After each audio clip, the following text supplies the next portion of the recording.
What is a healthy friendship? That's what we're going to talk about in this video. I'm going to share 7 signs to look for.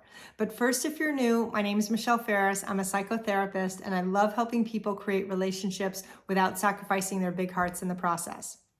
So the first sign of a healthy friendship is that healthy friendships take time to develop. This is not something you're going to do in 2 weeks because it takes time to get to know somebody. It's a process, and it really can't be rushed. And I've seen so many people make decisions in the honeymoon phase where you really feel connected in those first several weeks and you think you've found your new BFF, but you don't really know who that person is yet. You haven't really been tested to see if they're going to show up for you or if they're going to be compatible in the long term. So part of what we need to do is to give it time. Give it at least a year to see how this person is showing up.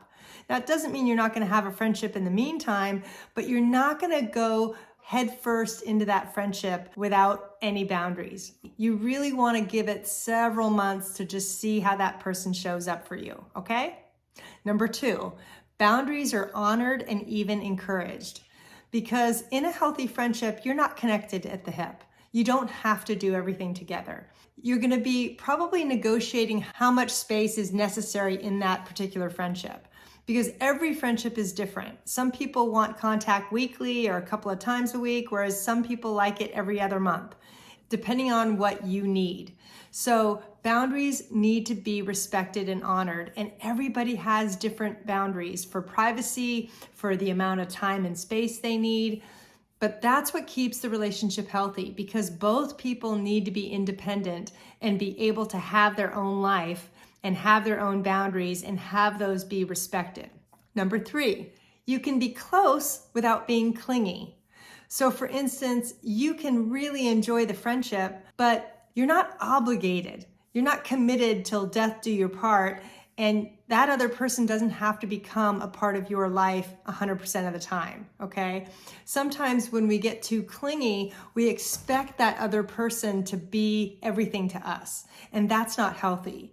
So in a healthy friendship, you can absolutely feel close, but you don't need that other person to validate you in order to feel good or to feel like the friendship is enough, okay? The friendship is enough as it is because you also have your own life outside of that friendship.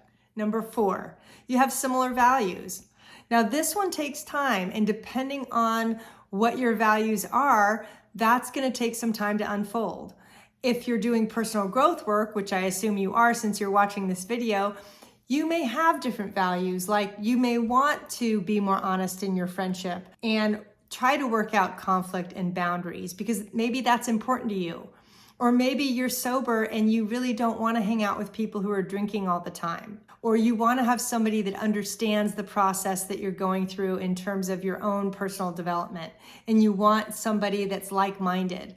That can be a huge value difference in relationship where sometimes we can look at old friendships that we've had and maybe we didn't do any personal growth back then and now we are. So that may cause a difference in the friendship where you may not be as close to them because you don't share the same values anymore. That doesn't mean you get rid of the friendship. That just means that something's changed and your values are different and you're different. And sometimes we outgrow people, and that's part of friendship. Number 5, your expectations are realistic. You don't expect everybody to be your best friend. And you understand that every friendship is a little bit different, and not all of them are going to be deep, lasting friendships. Some you may have a couple of months, some you may have several years, but there's no expectation of them lasting forever. And the other important part is that friendships can be based around interests. You may have somebody that you go shopping with or you go hiking with, but they're not necessarily someone that you would tell your life story to. That's okay. You know, every friendship is different. And I think part of what I learned when I was looking at my friendships is that I was hoping all my friendships would be super close. And that was really unrealistic. And it made it harder for me to value the friends that were maybe less close to me, but I still really enjoyed them in my life. And maybe I talk to them every couple of months. That doesn't mean I don't love them. That just means that's a good match for where that friendship is right now. Number 6, They don't ghost you when there's conflict.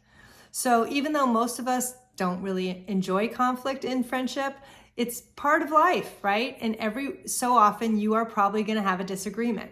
But the healthy friendships are the ones that can tolerate that.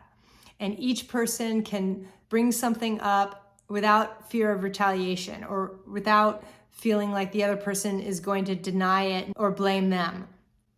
Healthy friendship is really about being able to work through conflict. Both people need to feel safe enough to share their experience with the other and have that be honored as part of the friendship. Number 7, both people can apologize when they mess up. I was listening to a Kate Morton video the other day, and she was talking about a friendship that she had where she was doing all the apologizing and she thought she was doing great, except someone pointed out to her that the other person never apologized. And that was a wake-up call. And I see this all the time where if we're really eager to be friends, we may be doing the heavy lifting, especially if you're codependent, but that's not necessarily healthy. We want to have a healthy friendship where both people can be accountable for their behavior. And both people can say, I'm sorry, because that's part of a healthy friendship, because nothing's going to look perfect. And there is going to be times when we need to apologize. Now, the next step is to assess your friendships. And I'm going to leave a link in the bottom of this post for my relationship checklists, because this is going to be something that's going to help you even more define how the health of your relationships are right now and what you can do to improve them. Because part of what I want to do is help you get to the next level in your friendships. Thanks so much for watching. Bye.